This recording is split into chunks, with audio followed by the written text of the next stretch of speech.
Hey everyone, so today we're going to be learning about MANCOVA. The difference is adding the C in there stands for covariate, which means we're going to be adding a covariate to the model in order to see what the main effect is after having accounted for some other variables of interest that we know or theorize about are important, but we are not examining them as a main effect.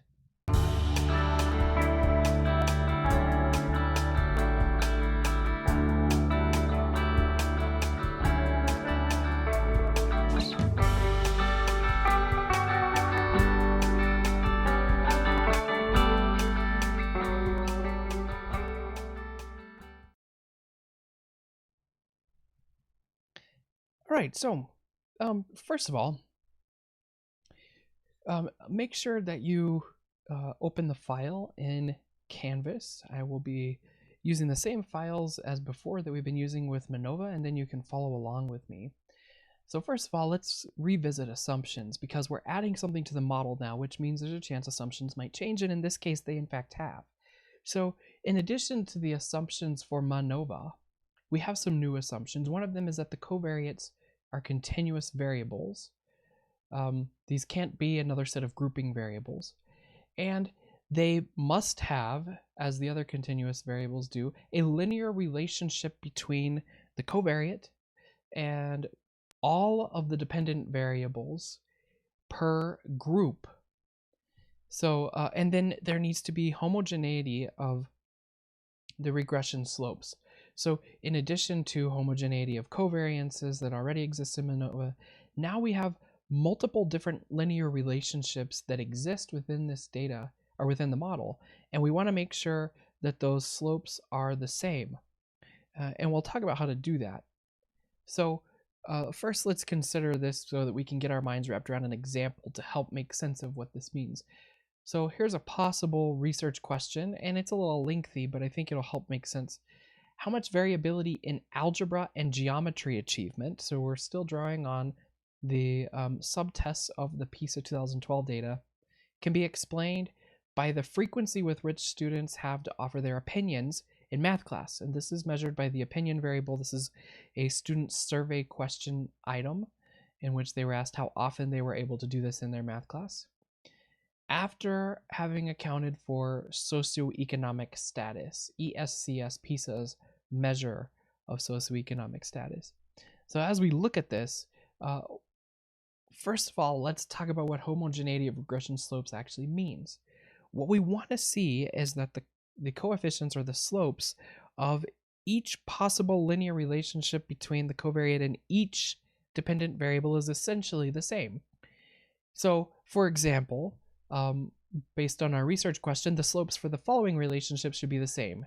PV1-MACC, which is a measure of algebra and ESCS, and PV1-MACS, which is a measure for geometry, a subtest for geometry, and ESCS, across every single different level of the opinion variable. And that's an important one. Now, there's 4 different ways the students could respond to how frequently they could offer their opinions in class. So that means there's 4 groups. So that means there are 4 regression slopes for each of the 2 relationships. So there's 8 slopes all in all that we're wanting to examine whether those slopes are the same for each. So we want to make sure that the 4 related to algebra are the same and the 4 related to geometry are the same.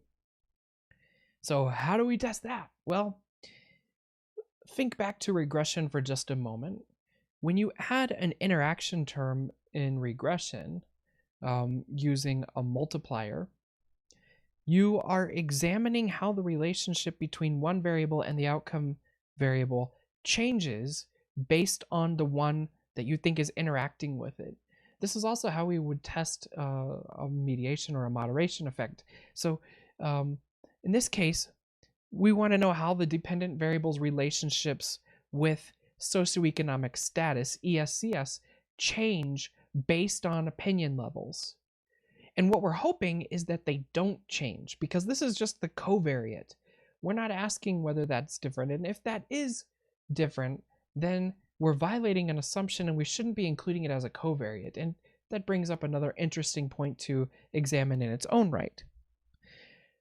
So basically what we're going to do then is just add an interaction term to the model, examine it at both the multivariate level and the MANCOVA level, the ANOVA level, to see if those relationships are different or not. And we want to see that they're not different. So if that interaction term were to tell us that those was to have a statistically significant result attached to it, then that would mean that the relationship is different at different levels of opinion, which means that the slopes are different at different levels of opinion.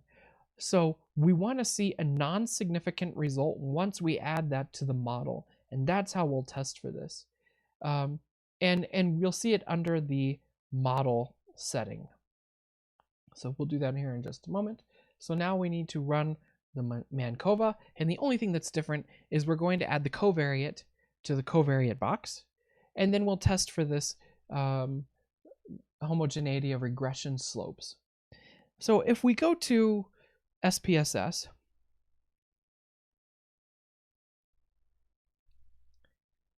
and go to Analyze, and this is under General Linear Model Multivariate.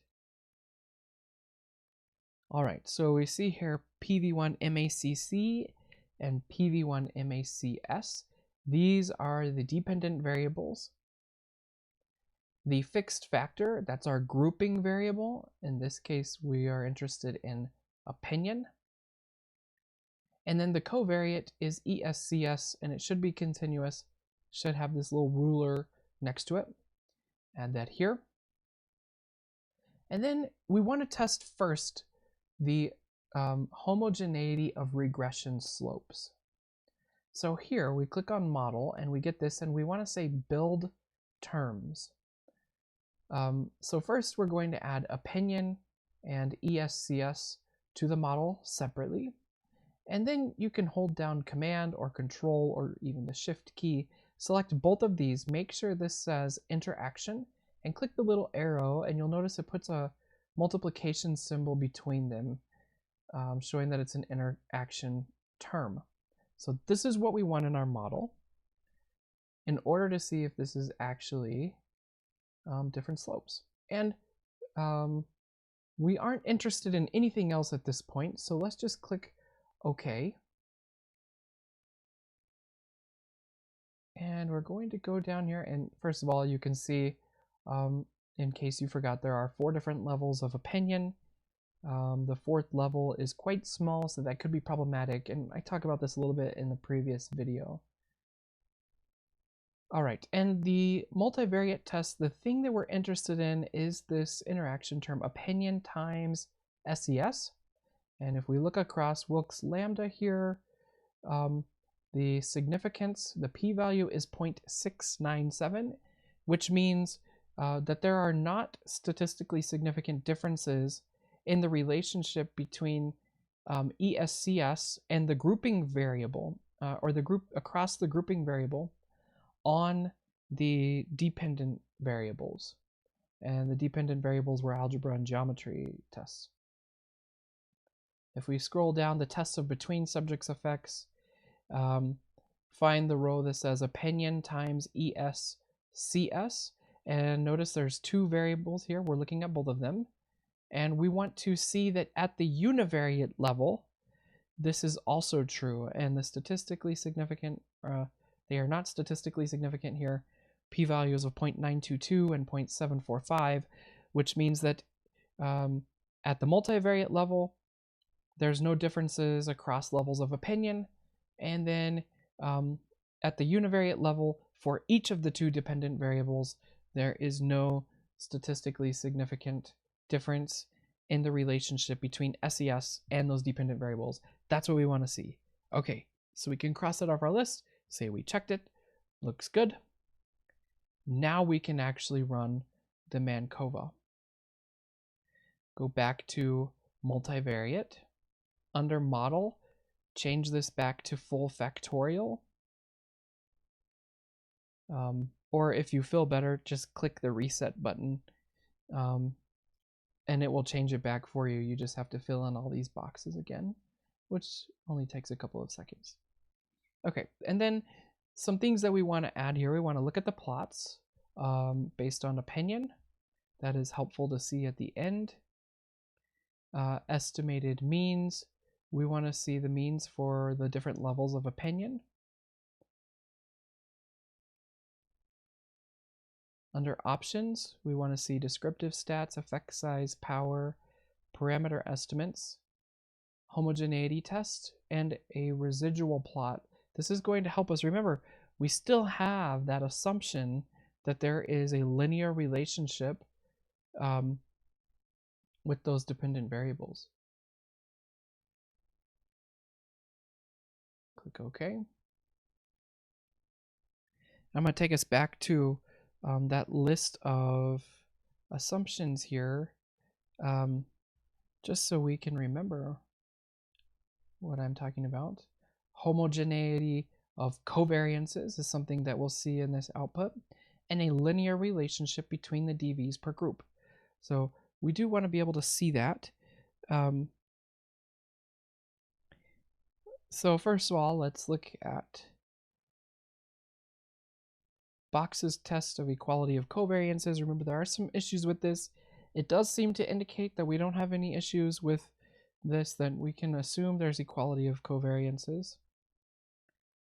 If we scroll down to Levine's test of equality of error variances, we see non-statistically significant results, indicating that we can assume that the variances are equal. Some other things to look at. Let's minimize this over here. If we go down here, observed and predicted for PV1 MACC. Observed versus predicted, this plot seems to indicate that there's not much slope there. It might look like there's a slight slope, but it's so clumped it's hard to tell. And the same thing for this one. Okay. Now let's come down here. There is a row that has been added to this from what you would have seen in the last video, and that is the one for the covariate. Now here, we're able to see, if we look across Wilks lambda, that ESCS is a statistically significant result. In fact, the covariate explains 13.7% of the variance across groups in this model. And the opinion variable only explains about 0.2% of that variance.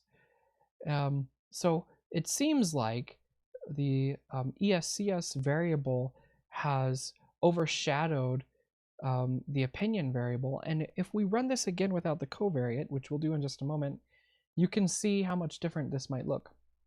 So there's not much variance being explained here, 0.002, and opinion is not statistically significant.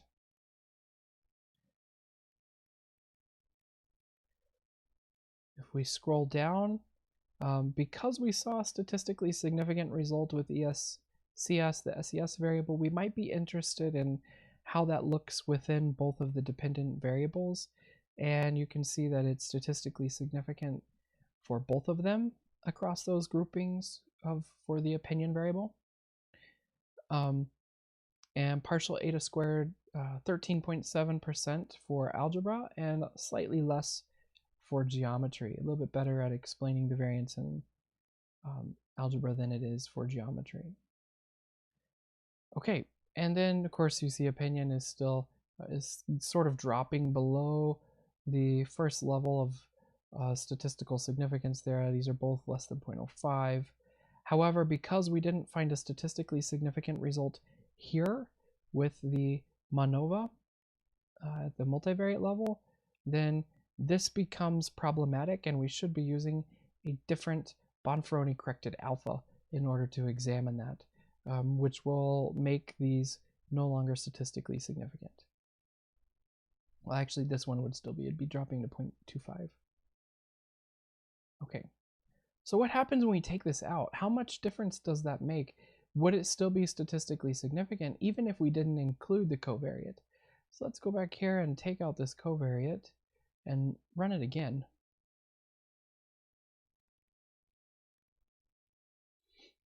Let's give it a minute to run. Scroll down, and we see that it is at 0.02. So it is statistically significant, still has this 0.2% of the variance explained. And then if we scroll down to the follow-up analyses here on opinion, we see that both of those are statistically significant. So one conclusion we can draw here, or one inference we can draw, is that opinion appears to matter, but once we add in SES, opinion no longer matters. Opinion explains all of the variance that would exist in opinion. So pulls that variance away, makes those no longer statistically significant. Or sorry, it's 0.4%, so it drops the percentage in half there of the amount that it explains, except for up here. So it does explain a lot better, and it makes this opinion variable no longer statistically significant.